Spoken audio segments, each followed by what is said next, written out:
Assalamualaikum warahmatullahi wabarakatuh. Perkenalkan, nama saya Nisa Almawati dari program Akuntansi semester 2. Di sini saya akan menjelaskan mengenai bab 6, yaitu dengan materi puasa. Pengertian puasa. Puasa dalam bahasa Arab disebut dengan istilah siam atau saum yang secara etimologis berarti menahan diri dari sesuatu. Puasa dalam pengertian terminologis ialah suatu ibadah yang diperintahkan Allah dilaksanakan dengan cara menahan makan, minum, dan hubungan seksual, atau menahan diri dari segala apa yang membatalkan puasa, dari terbit fajar sampai terbenam matahari dengan disertai niat. Al-Ghazali dalam Ihya Ulumuddin membaginya kepada 3 tingkat. Yang pertama, puasa umum. Yang dimaksud di sini adalah puasa hanya dengan menahan diri dari makan, minum.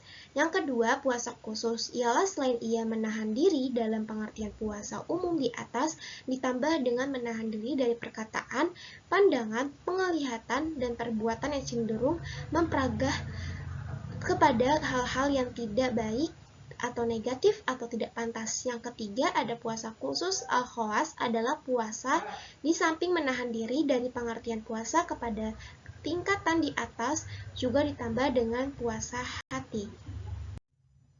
Macam-macam dan dasar hukum puasa. 1. Macam-macam puasa.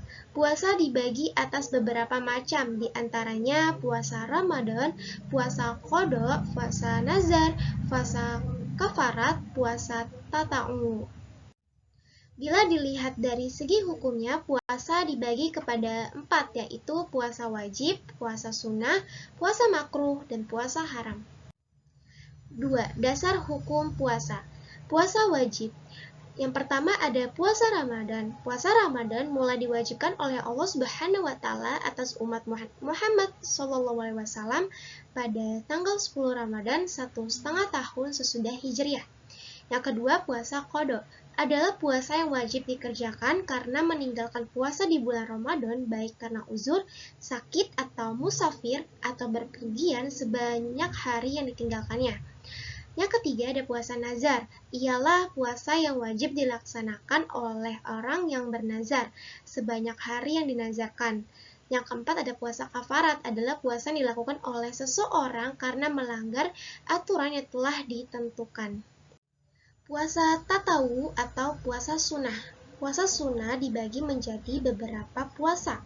Yang pertama ada puasa yang dilakukan selama 6 hari pada bulan Syawal. Yang kedua ada puasa pada hari Senin dan Kamis. Yang ketiga ada puasa hari Arafah, yaitu puasa yang dilakukan pada tanggal 9 Zulhijjah bagi orang yang tidak sedang melakukan ibadah haji. Yang keempat, puasa pada hari ke-8 bulan Zulhijjah atau sebelum hari Arafah. Yang berikutnya ada puasa Taswa dan Asyura, yaitu puasa yang dilakukan pada tanggal 9 dan 10 Muharram. Berikutnya ada puasa pada bulan-bulan yang terhormat atau Al-Ashur Al-Haram. Puasa yang dilakukan selang 1 hari atau hari ini berpuasa, besok tidak, atau puasa Nabi Daud. Berikutnya ada puasa selama 3 hari dalam setiap bulan Hijriyah. Waktu yang paling baik untuk melakukan puasa yaitu pada tanggal 13, 14, dan 15. Puasa makruh. Yang pertama ada puasa yang dilakukan pada hari Jumat, kecuali beberapa hari sebelumnya telah berpuasa. Yang kedua, puasa wisal, yaitu puasa yang dilakukan secara bersambung tanpa makan atau minum pada malam harinya. Yang berikutnya ada puasa dahri, yaitu puasa yang dilakukan terus-menerus. Yang keempat ada puasa haram, yaitu yang pertama ada puasa sunnah yang dilakukan oleh seseorang istri tanpa izin suaminya. Yang kedua adalah puasa yang dilakukan pada hari raya Idul Fitri dan Idul Adha. Yang ketiga, puasa pada 3 hari tasyrik, 11, 12, dan 13 Zulhijjah. Yang keempat, puasa yang dilakukan dalam keadaan haid dan nifas. Yang keempat, menurut mazhab Syafi'i, puasa yang dilaksanakan pada pertengahan akhir bulan Syakban. Berikutnya ada puasa yang dilakukan oleh seseorang yang takut terjadi mudarat bagi dirinya apabila ia melakukan puasa. Yang ketiga, rukun dan syarat puasa. Rukun puasa. Yang pertama, niat. Yang dimaksud dengan niat adalah berkehendak atau berkeinginan untuk mengerjakan puasa pada esok harinya dengan sadar dan sengaja dilakukan di malam hari sebelum terbit fajar. Yang kedua, menahan diri dari segala hal yang membatalkan puasa sejak terbit fajar sampai terbenam matahari. Syarat puasa.